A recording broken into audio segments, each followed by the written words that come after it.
Hey guys, today we're going to go over this Survival Sundays discussion number 8. It was over staying warm during a power outage. And this week we did it a little bit different. We actually let our readers give us suggestions on how they would stay warm and cope during a long-term power outage. And so we just compiled them and made them into an article basically. And today I'm going to share a few of those suggestions with you. The first one was a suggestion by Tabitha Wallen. And she suggests using a gas heater, and that's a really good method for maybe a short-term situation. Just make sure you have enough fuel. That way, in case the power's out more long-term, you know, you might need a backup plan. But for a short-term, that's pretty good. Marilyn Matthews had a few different suggestions. She uses a heater that's called Mr. Buddy. I'm not very familiar with that, but she said that it works really well. She also says that you can use the candle thing, meaning the tea light and flower pot thing, but she did also issue a warning because what she did was she tried to use it and she set it on her coffee table. Well, the flames kind of got out of control and her coffee table was made out of lacquer, or had a lacquer finish, and yeah, almost burnt her coffee table down and her house down. So luckily she caught it in time, but you know, it could have easily gotten out of control. She also suggests that you can use a biomass stove, but be careful if you choose that method because of the carbon monoxide issues. She also suggested that a small solar unit could be ran and provide some heat sources, a way to provide electricity using solar power as well. She also, here was a few good suggestions I thought.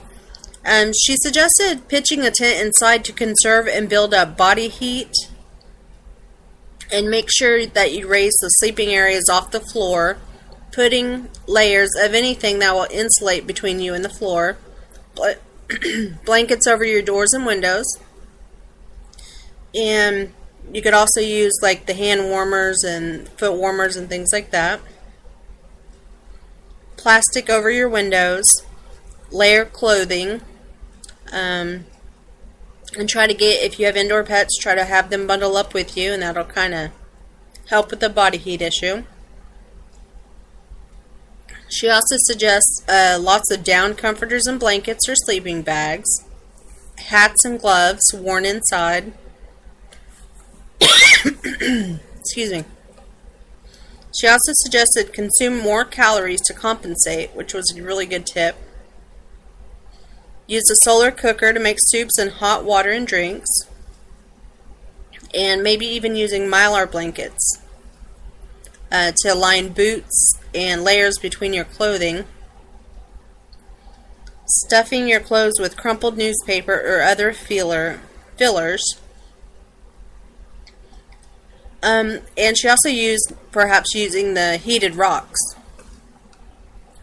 Donna Robinson suggests trying the tea light and flower pot trick. Sandra Chambers, she said that when she lived in an apartment, she would put propane heaters on the porch and blocked off rooms. She also used her barbecue grill to get coals going, and once they were good and hot, she transferred the coals to a cast iron Dutch oven, and then the heat will radiate off the cast iron and heat the room you're in. Kelly Smith cautioned about using hot rocks. She said they're a really good option, however make sure that before heating rocks they are dry, because the wet rocks can explode, and that would be a fire hazard and be dangerous. Leslie Jung Bradley suggested that she would pick the smallest room with a southward facing window, isolate everyone in the room, keep the curtains open in the day to maximize the sun's warmth, build a fire outdoors, and heat stones at night to bring in. If I owned a teepee, I would simply put it up and move it outside. She said no problem warm staying no problem staying warm with a fire in there. The Indians knew what they were doing. Excuse me. Rose of Sharon Homestead. She said that solar would be the only really long-term thing that you could do. The candle under the pots are nice, and the Brasero thing, which is a Spanish type of heater, but no way if you live in the north are those going to work very long. And then she joked that she would probably tarp her whole house and bring in the farm animals, because they'd keep her much warmer anyway. Sophia Pastorias, she said try a Spanish Brasero or similar under the table contraption. Said you should be able to sleep around the table somehow. Also pick a room to spend most of your time in and cover the doors and windows with blankets and help to preserve the heat. She also provided a link to show how to actually make your own Spanish Brasero heater at home. I might be saying that wrong, by the way, sorry. Evelyn Landau suggested using a generator, which is a good choice as long as you have enough fuel for it. Deborah Cole said that layering clothing works well. Then, if up in snow country, snow caves with a couple of people will also help you stay fairly warm. Stan and Becky King said that they would just go into their trailer and dry camp as long as possible and use a generator. One suggestion we got from Vertical Echo Garden LLC said, if expensive, wind and solar are not an option. Dress warm, including wearing a hat. It will keep your limbs warm. Put plastic on the windows and something flat, black, and metal in the south-facing windows, sitting in a container holding water to store heat. Good seals on all the door frames and lay a rug at the base. Use caution. Use candle heaters at night, but not while sleeping. Hope Farms mentioned that it all kind of depends on where you live as to what you would do. Juanita Roberts-Kratz said, use hand warmers, army blankets to bundle up with. She also mentioned that a gas stove, that she has used a gas stove for this purpose and kept a pot of boiling water going. She also suggested using a generator. And actually the pot of boiling water is a good idea.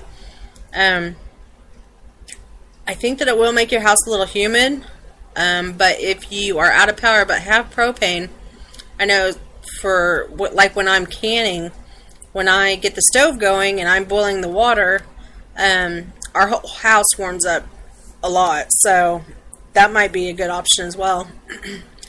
And then I'm probably not even going to pronounce this right, but our last tip was from Beshui Bia Nali, and she suggested using solar heating. So we just wanted to use all of the suggestions that our readers gave us, and I think there's a lot of good points, especially solar was a good idea, and you can actually DIY that type of stuff. If you have a Harbor Freight near you, they sell a lot of different solar products actually, and they're pretty reasonably priced to make your own homemade solar devices. I would say that if you lose power for long term, everybody going into one room and kind of camping out in that one room, that's a good idea. That way you're not trying to heat your whole house, and it's easier to keep a smaller space warm. Army blankets, Mylar blankets, down blankets, those were good ideas. And if you're going to do the heating rock thing, just make sure that when you heat them, they are dry. As Kelly Smith cautioned, wet rocks can explode when you heat them. And if you're going to try the tea light and flower pot trick, I would also just be careful what type of surface you're putting it on. Make sure your flame doesn't get too big so your house doesn't burn down or anything catch on fire like the issue Marilyn Matthews had. And also even pitching a tent indoors. If you have a small one that'll fit in your living room, like Marilyn said, you know, that might be a good idea as well. Everybody gets into the tent and kind of snuggles up, and that might last, you know, help you guys get through the times. So most of these suggestions were really good. Well, all of them were really good. Some of them, you know, were for more short term, but there was a few ideas that were good for long term. If you happen to have any ideas that you think might be better, that we could suggest to our readers of how you would stay warm during a power outage, please let us know. Of course, generator and all the typical things are good, but just remember you have to have enough fuel for those. And if you're in a situation where it's really long term, I'm talking a few months, make sure you're storing fuel for that. Make sure you're also using a fuel stabilizer in the fuel. That way the fuel stays good. And if there's anything else you can suggest to us, we'd love to hear it. So thanks for joining us, and we'll see you next time.